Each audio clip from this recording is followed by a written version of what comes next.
So factorial of a number. अब factorial होता क्या है उसको समझने के लिए यहाँ पे मैंने आपको 3 एग्जाम्पल दिए हैं।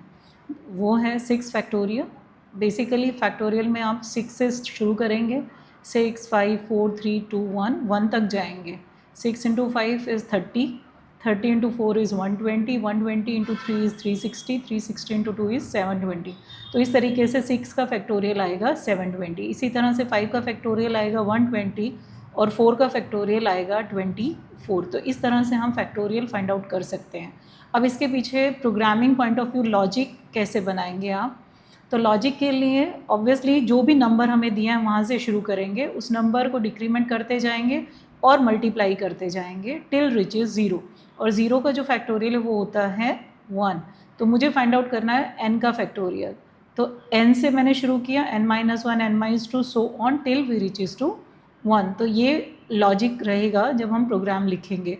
तो चलो अब हम प्रोग्राम के थ्रू समझते हैं। ये प्रोग्राम है सिंपल, जहाँ मैंने पहले से ही नंबर दे के रखा है, इनिशियलाइज करके रखा है। नंबर है इंटीजर। फैक्टोरियल में इनिशियली कुछ भी नहीं है, मुझे फाइंड आउट करना है फैक्टोरियल, लेकिन उसको लॉन्ग लिया है। क्यों लॉन्ग लिया है? क्योंकि जब मल्टीप्लाई करते हैं तो नंबर बहुत तेज़ी से बढ़ता है। तो यहाँ पे जो लॉजिक लगा है कि हम, अभी मैंने आपको समझाया 6 से शुरू किया तो 6, 5, 3, 2, 1। तो यहाँ पे हम शुरू कर रहे हैं n से, दैट इज़ 5। और कब तक जाएंगे? जब तक आप 0 से बढ़े हैं। कैसे होगा? इनिशियली फैक्टोरियल में 1 है, आपने 5 से मल्टीप्लाई किया तो 1 इंटू 5 इज़ 5, देन 5 इंटू 4। अब फैक्टोरियल में आ गया 20, 20 इंटू 3 60, फैक्टोरियल में 60 है, 60 इंटू 2 120, 120 इंटू 1 120। तो आप जैसे ही 0 और 0 इज़ ग्रेटर देन 0 नहीं है तो आप बाहर आ जाएंगे, तो वो लिखवा देगा फैक्टोरियल इज़ 120। ये तो था जब हमने इनिशियलाइज नंबर करके रखा है। लेकिन यदि हमें यूज़र से नंबर लेना है तो मुझे ये प्रोग्राम करना पड़ेगा, जहाँ पे मुझे यूज़ करनी पड़ेगी स्कैनर क्लास, और मुझे ऑब्जेक्ट बनाना पड़ेगा स्कैनर क्लास का s। तो यहाँ पे मैं इंटीजर को पढ़ने के लिए क्या यूज़ करूँगी? Method next int. तो यहाँ पे एंटर द नंबर, वो नंबर पढ़ेगा। मुझे शुरू कहाँ से करना है? नंबर तक। सेम लूप है, वहाँ पे हमने 5 दे के रखा था क्योंकि ऑलरेडी इनिशियलाइज था, लेकिन यहाँ पे हमने क्या दिया?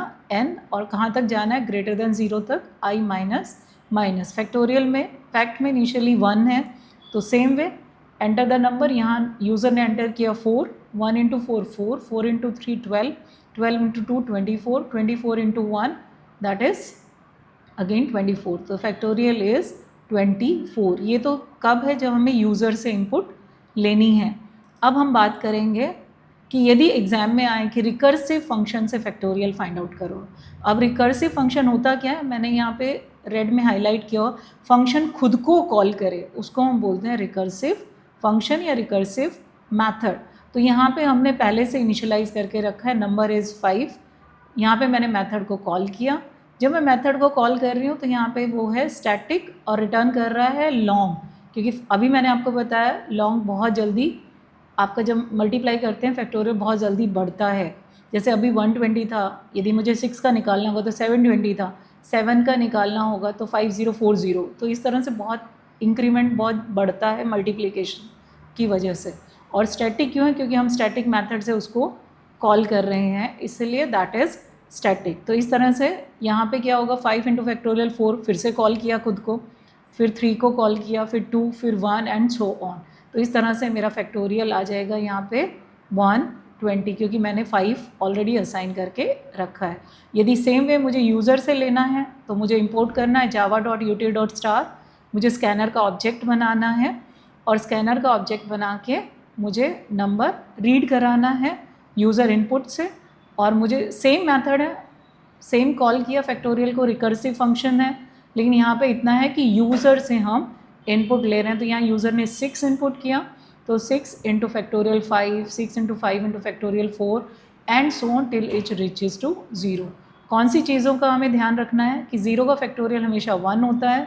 हमेशा फैक्टोरियल के लिए लॉन्ग यूज़ करें instead of int for large number. और फैक्टोरियल क्योंकि बहुत जल्दी ग्रो होते हैं इसलिए लार्ज इनपुट में कॉज ओवरफ्लो। तो जब भी हम फैक्टोरियल का प्रोग्राम करेंगे इन चीज़ों का हमें ध्यान रखना पड़ेगा। Thank you.